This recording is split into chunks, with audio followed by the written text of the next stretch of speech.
Ar patriotiskām dziesmām Jēkabpils novada Dunavas pamatskolā sākās komunistiskā genocīda upuru piemiņas dienai veltīts pasākums. Tajā pulcējās gan novada pašvaldības pārstāvji, gan politiski represētie un citi interesanti.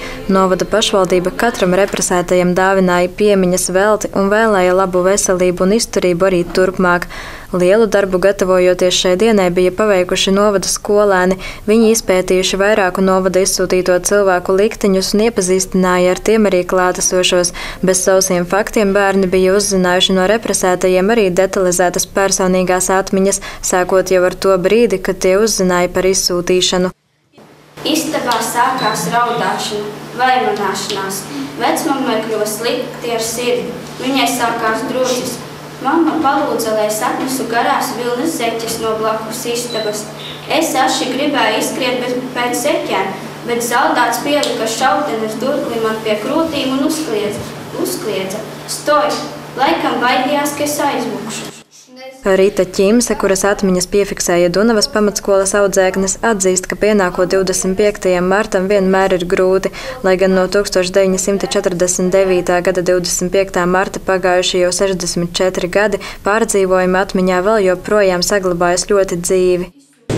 Asaras acīs un ļoti grūti.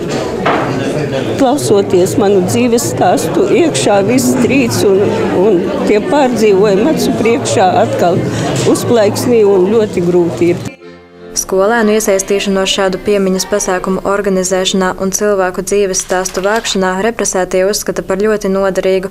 Tas kaut nedaudz ļauj bērniem izprast tā laika notikumus.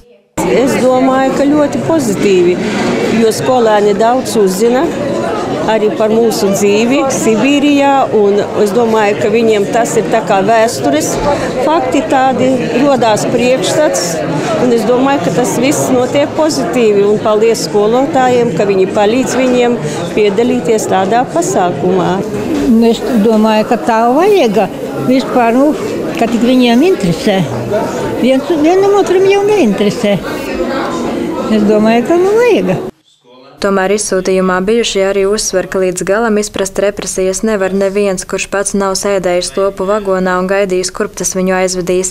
Vairāk kārt pasākumā tika uzsvērts latviešu gribas spēks, kas ļāva izturēt svešumā pavadītos gadus un atgriezties dzimtenē, un tādu pašu gribas spēku un dzimtenes mīlestību represētie novēl ikvienam Latvijas iedzīvotājam, lai nākotnē valsts kļūtu vēl stiprāka. Sandra Pēgļkalne, Vladimirs Boltens, Vidusdaugavas televīzija.